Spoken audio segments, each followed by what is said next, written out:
Hello बच्चों, let's read this question. The question says that the period of a satellite in a circular orbit near a planet is independent of the mass of the planet, the radius of the planet, the mass of the satellite, all of the above.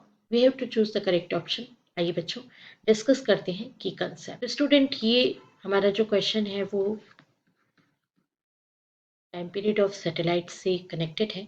तो time period of satellite हम कैसे calculate करते हैं आइए आपको बता दें। Since हमारा जो सैटेलाइट है वो अपने प्लैनेट के अराउंड सर्कुलर ऑर्बिट में मूव ऑन होता है, तो इसीलिए इसका time period that is denoted by capital T is calculated as circumference of orbit divided by orbital velocity। तो चलिए देखते हैं सॉल्यूशन।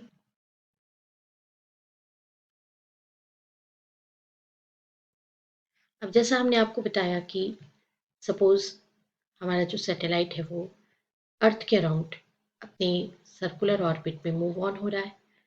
तो ये है सैटेलाइट, इसका ऑर्बिटल जो रेडियस है वो आर है। अर्थ का मास कैपिटल एम, सैटेलाइट का मास स्मॉल एम है।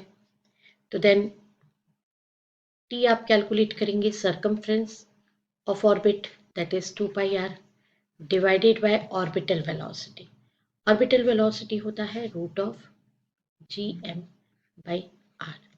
अब इसको कैलकुलेट आप करेंगे जब, तो ये हो जाएगा 2π root of R cube upon G M.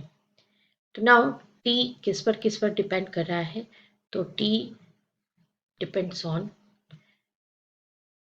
एक तो आर पे डिपेंड कर रहा है that is radius of orbit,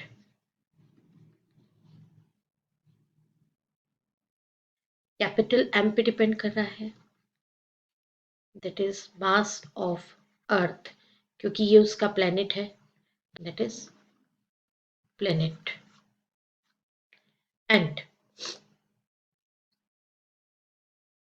ये डिपेंड जी पर भी कर रहा है पर जी कांस्टेंट है। और बच्चों यहाँ पर आपको बताना चाहेंगे कि ये जो आर है दैट इज जिसको हम रेडियस ऑफ ऑर्बिट कह रहे हैं, तो रेडियस ऑफ ऑर्बिट हमेशा सेंटर पॉइंट से हम मेजर करते हैं that is R plus H. Means two से इसमें अर्थ का रेडियस भी इन्वॉल्व होता है एंड जितने हाइट तक ये जा रहा है अर्थ की सरफेस से वो भी इन्वॉल्व होता है। तो ये जो आर है वो रेडियस और एच दोनों से मिलके बनता है, तो R is equals to R plus H होता है। तो यहाँ पर आर का इन्वॉल्वमेंट भी है और एच का इन्वॉल्वमेंट भी है स्मॉल आर में, तो आप इसमें रेडियस ऑफ ऑर्बिट में इंक्लूड करेंगे कैपिटल आर को भी। और एम जो है वो तो मास ऑफ अर्थ है दैट इज द प्लैनेट है। तो चलिए देखते हैं कि हम किस ऑप्शन को चूज कर पाएंगे, बिकॉज हमें क्वेश्चन में पूछा गया है कि period of a satellite in a circular orbit near a planet is independent of, वो ये नहीं पूछ रहे हैं कि डिपेंड किस पे करता है।